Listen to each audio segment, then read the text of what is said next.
E se eu lhe dissesse que a construção da sua casa custa 2 milhões, 1 milhão ou 500 mil meticais, em que acreditaria? A resposta certa é não acredite, não especule, pegue num papel e uma caneta e vamos juntos ver então como estimar o custo real da sua obra.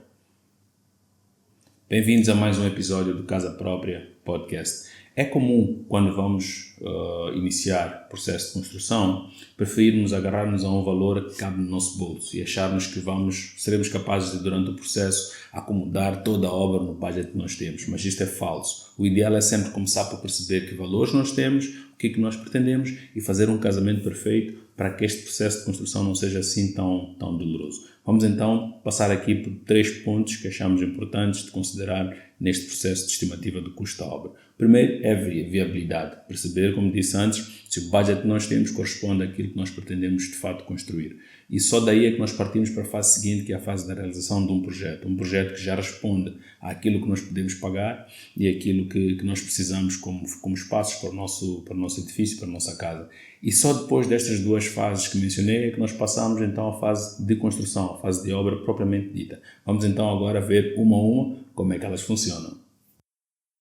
Primeiro, nós precisamos estudar a viabilidade do nosso projeto. Ok, pretendemos construir, mas o que é que queremos de fato em termos de espaços? Já vimos num vídeo anterior sobre como elaborar um programa do nosso edifício, da nossa casa. E neste programa, fundamentalmente, a ideia é nós sabermos que espaços nós precisamos e qual é a necessidade real desses mesmos espaços. Falamos de áreas, por exemplo. Qual é a área que eu preciso para os quartos, para a sala, para as casas de banho, se eu preciso de varanda, se eu preciso de garagem, a cozinha, como é que ela é, se é lá para a sala ou não. É preciso que estes elementos estejam todos devidamente claros para que eu tenha um programa, eu tenha uma ideia daquilo que eu pretendo. Para além da área, nós temos que ter o padrão, temos que ter uma ideia do padrão da casa que a gente quer. Nos padrões há vários. De forma geral, a gente pode discriminar 3, que são um padrão baixo, um padrão médio e um padrão alto. Mas dependendo sempre dos gostos e das necessidades de cada um, há sempre espaço para acomodar diferentes tipos de programas a meio. Mas esses 3 seriam, digamos, os programas assim, os padrões de construção básicos, que é o médio, o baixo, o médio e o alto.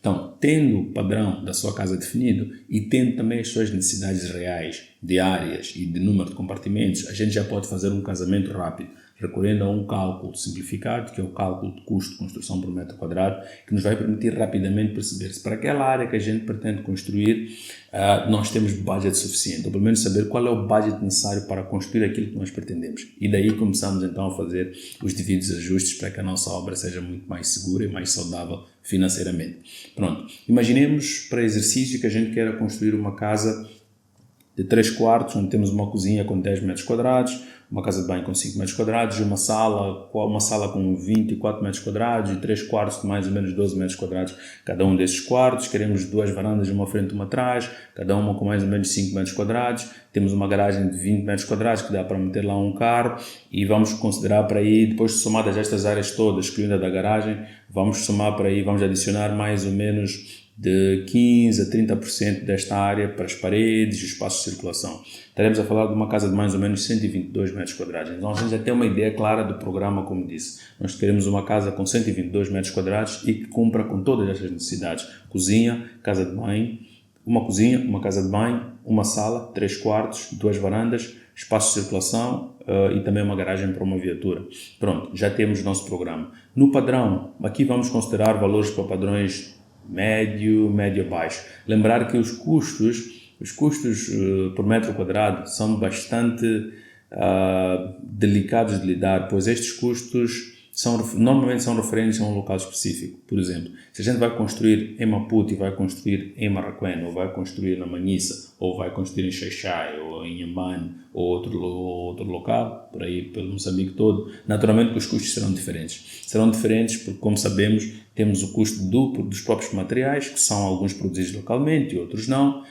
Tem também os custos associados, por isso, ao transporte daqueles materiais que não são feitos no local. A mão de obra em determinadas cidades é mais acessível do que em outras. Alguns equipamentos são mais disponíveis ou não numa outra cidade, o que poderá também afetar diretamente a forma como esses trabalhos são feitos. Daí que este custo de construção por metro quadrado deve sempre ser depois associado a cada uma das regiões. Infelizmente, em Moçambique nós não temos um estudo claro sobre o custo de construção de cada região, por isso vamos usar valores que são mais ou menos da zona metropolitana de Maputo, onde, pelo volume de construção que aqui é feito, já é possível começar a chegar a algumas estimativas.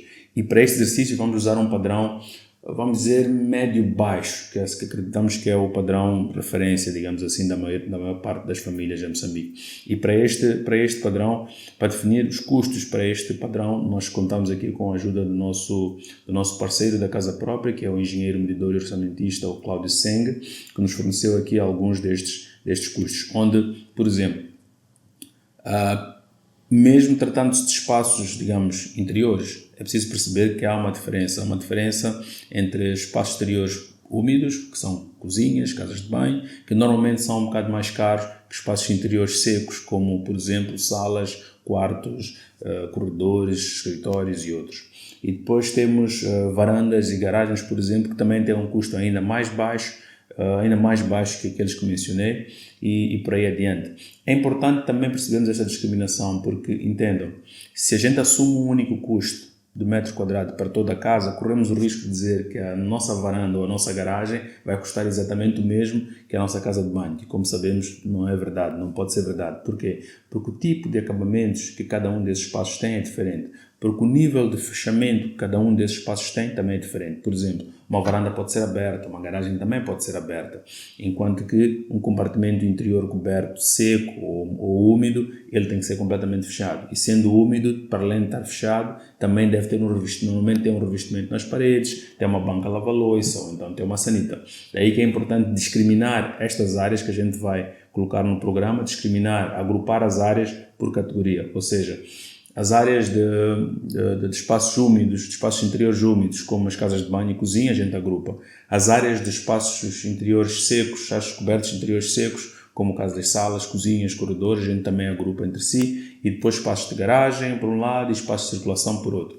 Se tivermos também, por exemplo, áreas pavimentadas no exterior, a gente quer, por exemplo, estender o nosso pavimento, fazer uma base à volta da casa, um caminho que liga a uma dependência, por exemplo, é preciso que estas áreas também sejam separadas.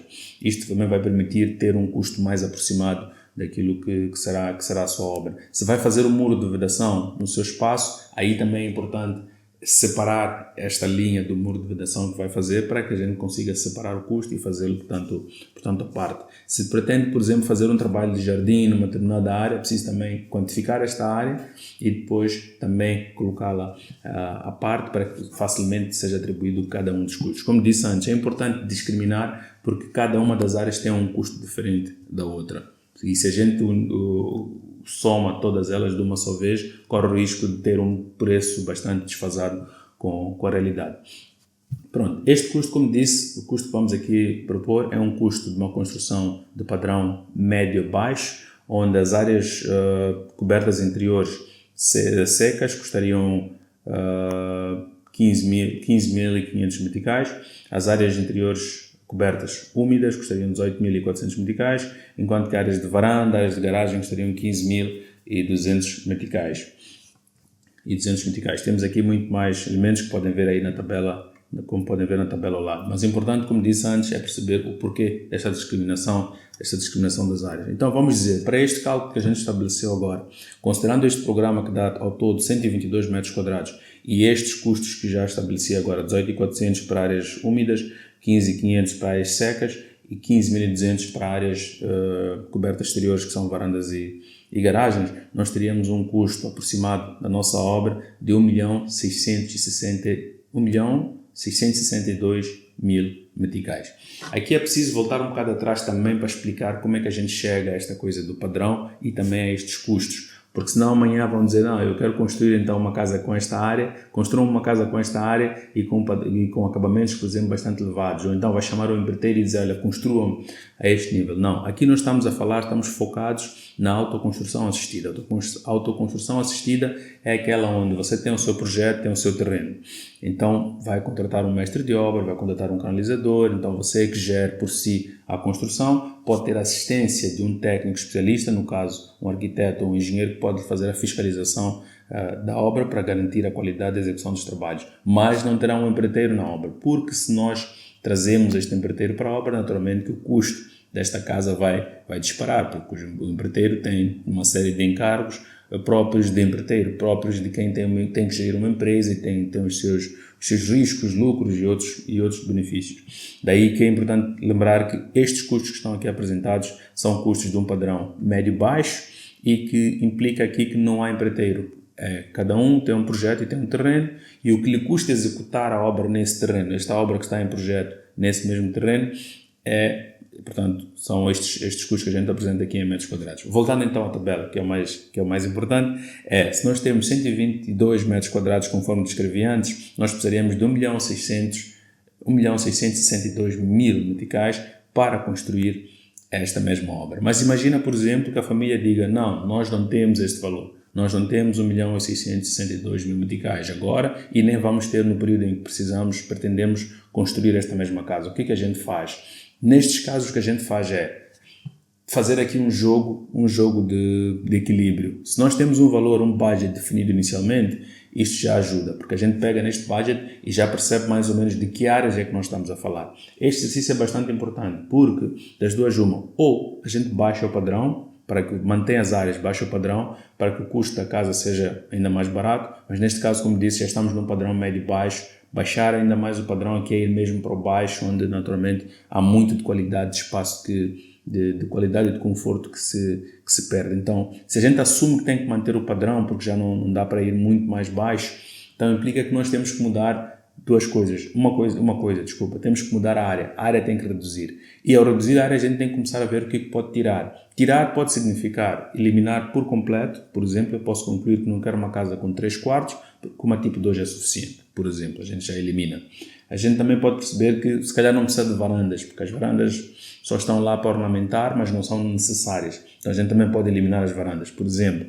Ou podemos dizer, olha, a garagem se calhar não é tão necessária assim, então podemos tirar, estacionamos o carro no quintal, por exemplo. Isto também funciona.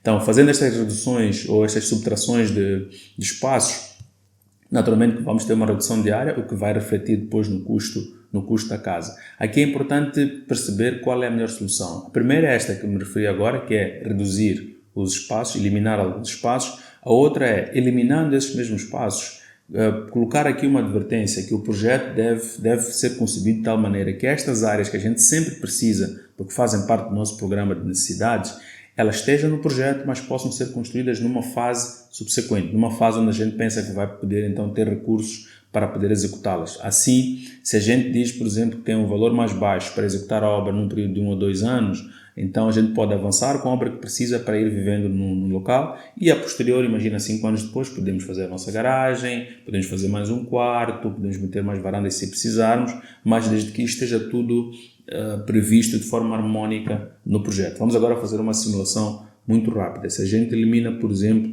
um dos quartos, vamos lá, temos 3 quartos, vamos passar agora a 2 quartos, as varandas eliminamos por completo, já não temos varandas, tiramos também a garagem, já não precisamos de garagem nenhuma. Fazendo esta redução, nós ficamos com uma cozinha de 10 metros quadrados, uma casa de banho de 5 metros quadrados, quartos, a sala a gente mantém com 24 metros quadrados e 2 quartos de 12 metros quadrados, e para a circulação temos cerca de 12 metros quadrados também, o que nos leva a um total de 75 metros quadrados para a nossa casa. E mantendo aquele padrão a que me referi, esta casa agora custa 1.020.000 meticais. Ou seja, conseguimos fazer uma redução de cerca de 600.000 meticais, eliminando alguns espaços. É preciso notar que eliminamos alguns espaços, mas a casa continua funcional, continua tendo uma casa de banho, uma cozinha, uma sala, 2 quartos, tem o seu espaço de circulação normal. E como disse, estes outros espaços que a gente eliminou, sendo necessários, eles podem ficar para uma fase subsequente, onde o projeto naturalmente já irá prever esta evolução. Então o projeto tem que ser todo ele completo. Como disse também antes, este estudo de viabilidade é feito para a gente perceber se tem ou não capacidade para afrontar aquele projeto que gostaria ou como gostaria. Então, se a gente percebe, por exemplo, que só tem 1 milhão e não 1.600.000, então teremos sempre que ir por uma solução, portanto, que nos permita fazer este projeto em 2 fases diferentes, ou mesmo assumir apenas esta fase limitada, onde dá para fazer com 1 milhão que nos foi dado aqui pelo cálculo. Pronto. Este é o exercício da viabilidade. Então, uma vez confirmada esta viabilidade, nós passamos para a fase seguinte. A fase seguinte, então, é do projeto. No projeto é onde a gente, já sabendo o que pode fazer ou o que a gente pode pagar neste momento, aquilo que é um projeto viável para nós. Então, nós fazemos todo um projeto que responda às necessidades e ao orçamento ou aos fundos existentes para executar essas mesmas necessidades. Então, esse projeto, como disse, pode também ser feito de tal maneira que evolua para uma fase maior, para um projeto maior, acomodando outras necessidades futuramente. E este projeto deve ter peças suficientes, tanto de desenhos, de texto descritivo, a especificar cada uma das soluções que é adotada lá, materiais e todo o resto, assim como também deve ter um mapa de quantidades, que nos vai ajudar na fase seguinte, ou melhor, na outra modalidade também de cálculo do custo desta mesma obra. Pronto, já estudamos a viabilidade da nossa obra e já temos um projeto em mãos que responde às nossas necessidades, mas também à capacidade que a gente tem para avançar neste momento. É momento então de partir para a obra. Ao partir para a obra é importante termos já duas ferramentas completamente definidas. A primeira é um cronograma de obra, onde indica claramente os tempos, quando cada uma das atividades da obra serão feitas. E acompanhado disto temos que ter o mapa de quantidades, onde indica claramente cada um dos materiais que serão usados na obra. Por que é importante termos estes dois elementos juntos? Porque imagina que, por exemplo, que para a obra toda vai precisar de 500 sacos de cimento. E naturalmente vai ser muito mais barato se pedir ao fornecedor de cimento que lhe traga um caminhão grande que tenha 500 sacos, porque aí o custo de transporte é muito mais baixo, por exemplo. Mas, se a obra vai durar um ano, isso não é estratégia, porque vai ter 500 sacos ali, quando se calhar nos primeiros 3 meses, que é o período que normalmente, o período de validade normal, digamos, do cimento, o que vai acontecer é que nesses primeiros 3 meses pode usar, por exemplo, 100 sacos de cimento. E sobram-lhe 400 sacos que ficam lá a secar e depois não terão proveito a seguir. Isso naturalmente vai encarecer a sua obra. Daí que é muito importante ter esses dois elementos. Perceber que, olha, eu preciso de cimento sim, mas para esta aquela fase, que são fases combinadas ou próximas, eu preciso apenas de 100 sacos de cimento e não de 500. Então eu vou comprar os sacos que eu preciso para aquela fase, ou então, se eu compro para mais fases, tudo bem, perfeito, mas aí estou ciente de que entre uma fase e outra este material não se irá deteriorar. Então é muito importante termos este elemento em mãos. Isso também ajuda, por exemplo, a priorizarmos. Quando o budget, quando o dinheiro que a gente tem não é suficiente naquele momento para cobrir todos os materiais, a gente sabe, por exemplo, que não vai precisar da tijoleira no primeiro mês da obra. Então a gente pode, com base neste programa, ir comprar o cimento, o ferro, a rama, as tábuas, as pranchas, e só depois é que vai comprar tinta e outras coisas mais. Daí que é importante ter esses dois elementos juntos. O mapa de quantidades, para além de descrever os materiais, como me referi antes, ele também vai descrever os equipamentos que a gente vai usar, vai descrever a mão de obra que a gente vai precisar, vai descrever o transporte desses materiais todos que a gente vai precisar e também vai descrever o tipo de assistência técnica que a gente vai precisar. Por exemplo, se é um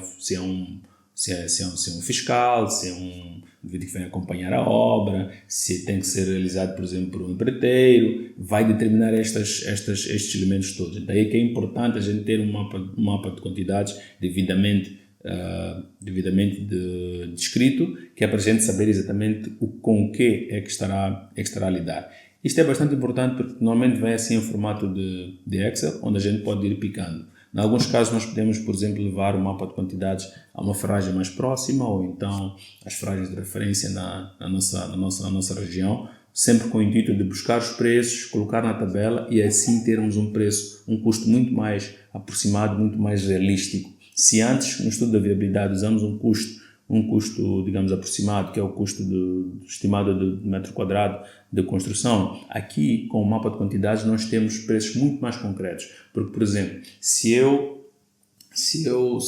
uso uma janela, por exemplo, de 3 metros de largura por 2,10 de altura, por exemplo, esta janela já vai com esta especificação no mapa de quantidades. Logo eu vou buscar um preço exato para aquela janela. Para o mesmo projeto eu podia ter no mesmo local uma janela menor ou maior, por exemplo. Então, o mapa de quantidades ajuda muito nesta questão de percebermos então quais são as quantidades reais de cada um dos materiais, dos trabalhos, da mão de obra, do tipo de assistência que vamos pretender, o transporte que a gente vai gastar para levar este material todo em cada uma das fases. Então é importante ter esta coisa bastante descrita. Acontecido isto, é só ir buscar os preços no mercado, somá-los todos na tabela e pum, já temos um valor final do custo de obra. Lembrar que estes custos não são fixos, não são precisos por várias razões. Há variações de preços no mercado, há um imprevisto ou outro, há uma má execução na obra que é preciso depois corrigir. Daí que é preciso sempre pensar em contingências. Contingências básicas, diríamos, estão na ordem dos 10% a 20%. É uma margem razoável para pensar de contingências para ir cobrindo qualquer eventualidade na obra. Mas dependendo sempre de quem contratamos para mão de obra ou se temos ou não uma assistência regular na obra em jeito de fiscalização, estas falhas ou estas correções ou estas imperfeições poderão aumentar ou diminuir. Daí que é importante também escolhermos com muita clareza como vamos gerir o processo de obra. Às vezes parece-nos caro contratar um fiscal, mas a longo prazo pode revelar-se até acessível, ou pelo menos garantir que haja qualidade na aplicação dos materiais e na realização da obra como um todo. Então já percebemos como chegar a um valor estimado da nossa obra e assim torná-la viável. Uma vez já com projetos em mão, já sabemos também qual é o custo exato, ou pelo menos bastante aproximado daquilo que de fato vai ser a nossa obra, através da nossa lista de materiais, o nosso mapa de quantidades.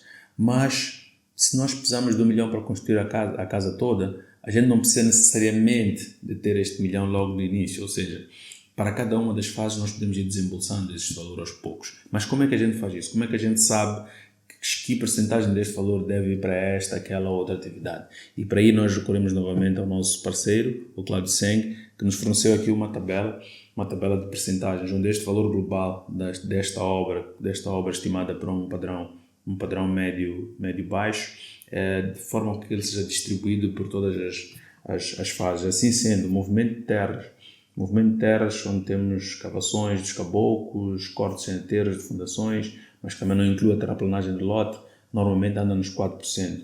A fundação, que inclui sapatas, linteiros de fundação, alvenarias de fundação, esta normalmente estamos a falar de 15%. Superestruturas, que são alvenarias, pilares, vigas e lajes, estamos a falar de 25%. Enquanto que revestimentos, onde temos rebocos, mosaicos e cantarias, temos 15%. Caixilharias, portas e janelas, estamos a falar de 13%. Mobiliário fixo como louça sanitária, armários, termoacumuladores, estamos a falar de 5%. Toda a componente hidráulica, que é a tubagem de canalização, tanto de abastecimento de água como de esgotos, estamos a falar de 6%, e toda a parte elétrica 6% também, enquanto que as pinturas ficam com 7%, e por fim arranjos exteriores, que é toda a pavimentação, jardinagens, sem incluir piscinas ou outras coisas lá fora, normalmente anda em torno de 4%.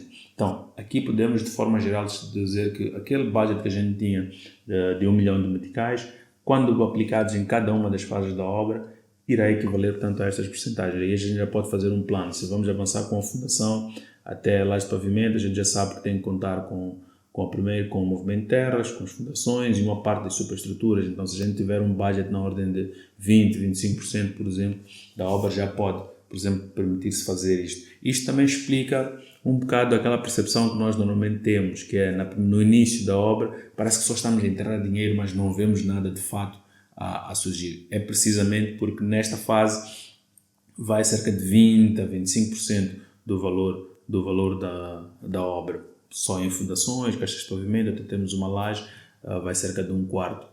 Muitas vezes vai cerca de 1/4 do valor da obra. Vamos deixar alguns pontos que encarecem a sua obra. O primeiro ponto é projeto. Construir sem projeto. Naturalmente que é bastante encarecedor para a obra, porque sem projeto nós não temos referência nenhuma daquilo que vamos fazendo. Vamos fazendo como podemos, como nos vem à cabeça no momento, e isto faz com que haja sempre improviso durante a obra, o que naturalmente não nos leva ao uso racional dos recursos que nós temos. O outro problema dos projetos são as constantes alterações durante a obra. No meio do caminho, o dono da obra quer sempre mudar alguma coisa porque descobriu uma nova fantasia ou algo parecido.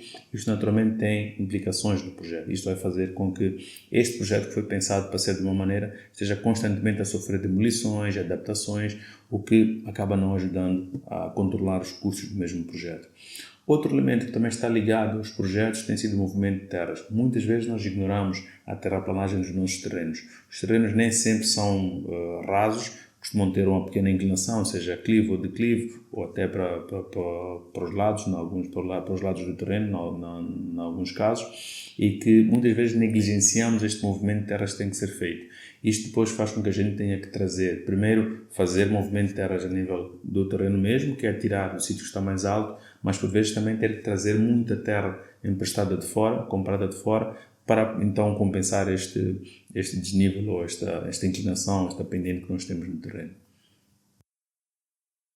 Precisamos ter um cronograma de trabalhos na obra, porque assim a gente percebe qual é a relação entre uma atividade e outra. As obras têm sido campos onde atividades acontecem de forma quase sobreposta e é importante a gente saber exatamente que atividade antecede a outra para evitar que alguns trabalhos que devem ser feitos depois de outros aconteçam antes destes mesmos, o que depois complica naturalmente a boa execução destes mesmos trabalhos. É também importante este cronograma porque ajuda-nos, por exemplo, a perceber quais são as épocas ideais para cada uma das atividades que a gente tem a executar. Por exemplo, aqui para a zona sul de Moçambique, particularmente para Maputo, a gente sabe que durante o período de verão, vamos dizer de dezembro a fevereiro ou março, não é um período ideal, por exemplo, para começar obras porque chove bastante. Então, se vamos começar a obra nessa fase, sabemos que temos muitos riscos, onde, por exemplo, vamos ter chuvas a cair com caboclos abertos, ou que vai ensopar todo o fundo dos nossos caboclos, e que vai nos implicar estar constantemente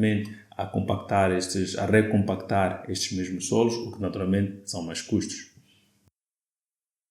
A mão de obra. É muito importante, quando formos contratar mão de obra, especificarmos o trabalho que é feito. Ou seja, tem que estar claro o que aquele indivíduo ou empresa vai fazer.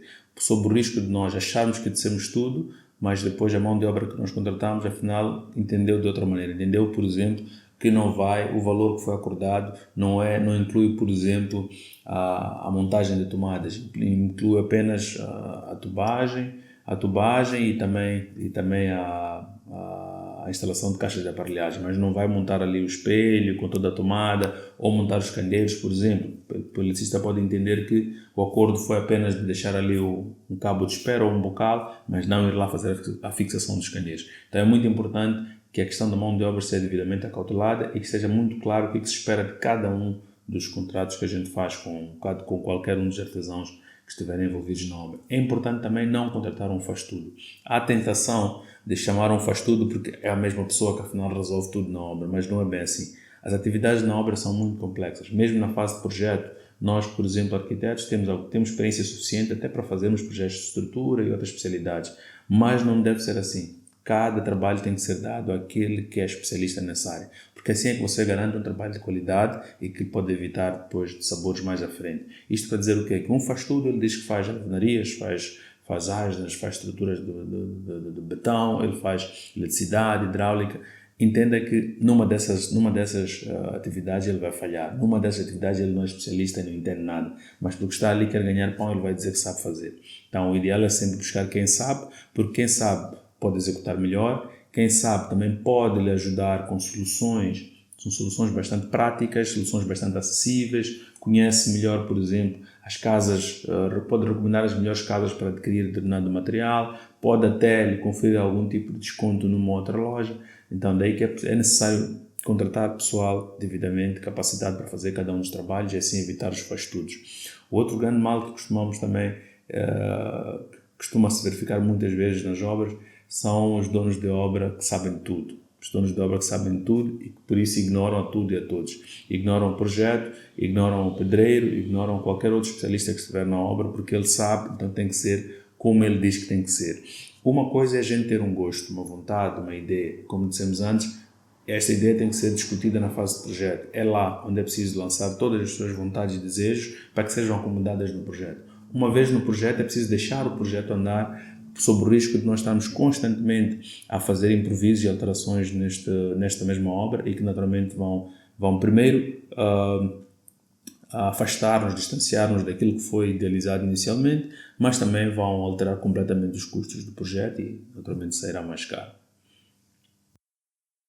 Materiais de construção. Há duas coisas que devemos sempre evitar. Uma é comprar todo o material num único sítio.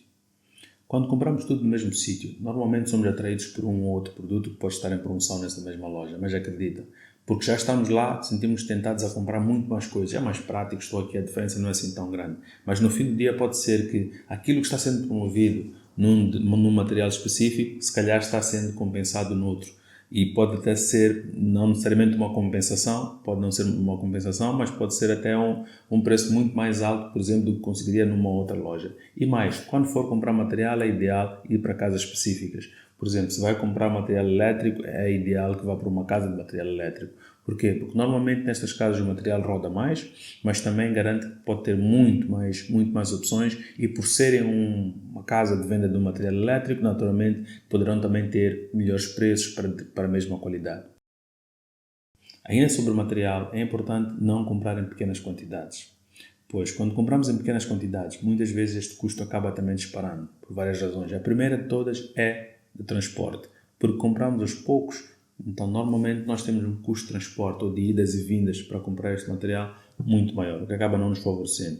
Daí que é preferível acumular algum valor suficiente para fazer uma fase mais expressiva e aí ir comprar um lote de material maior. Mas quando compramos lote de material maior, é importante também não correr o risco de comprar demasiado material que depois pode ficar por muito tempo parado na obra e naturalmente vai também se deteriorando. E não nos podemos esquecer, comprar o material em quantidades pequenas reduz as chances de conseguirmos um bom desconto na loja, não é? A assistência técnica na obra. É muito importante contar com um profissional qualificado para assistir a sua obra, seja um arquiteto, seja engenheiro ou até mesmo técnico de construção. O importante é que tenha alguém com credenciais na área de construção e que lhe possa dar todo o acompanhamento necessário para esta fase, monitorando a sua obra e sugerindo várias outras soluções que pode tomar durante este processo todo. Parece sempre desprezível e parece até um custo desnecessário que a gente vai pagando ao técnico que vai lá fazer o acompanhamento ou fiscalização da obra, mas no final do dia ele é que garante a correta aplicação do material e também lhe ajuda a fazer um melhor programa de execução dos trabalhos, onde cada uma das fases estará claramente discriminada e assim poderá também racionalizar bastante o seu material. Então é isso. Se vamos construir a nossa casa, é importante primeiro percebermos a viabilidade deste investimento que a gente quer fazer, para aí sim escolher um projeto certo e depois que ter este projeto, buscar então o preço exato de tudo aquilo que nos vai custar, desde o material, equipamento necessário, a mão de obra, o tipo de assistência que vamos ter e o transporte para todo o produto que nós vamos precisar. É assim que nós estimamos o custo da obra, tanto o custo por metro quadrado inicialmente, como um custo mais exato, que é o que é baseado no mapa de quantidades. Isto é o que trazíamos para hoje, para o nosso podcast. Obrigado por acompanhar-nos desse lado. Não esqueça, conteúdos como este são produzidos para ajudá-lo a si a ter um processo de construção mais seguro, mais confortável e menos tumultuoso. E para que nós continuemos com esta motivação a produzir conteúdos como estes, pedimos então que nos siga, que ponha os likes, que dê-nos então este feedback positivo para que continuemos a fazer mais e mais. Pode visitar-nos também na nossa página www.casa-propria.co.mz e nas nossas páginas nas redes sociais, no Facebook, no Instagram e também no nosso canal no YouTube. Casa Própria são conteúdos, são projetos completos, com todas as especialidades, mas também com mapa de quantidades já incluso, e também são serviços que é uma ponte que a gente faz entre o dono da obra e os fornecedores de materiais de construção e diversos serviços ligados também à construção. Tudo para tornar o seu processo mais fácil, mais seguro e mais cômodo. Obrigado por nos acompanhar e fiquem atentos que haverá mais. Obrigado.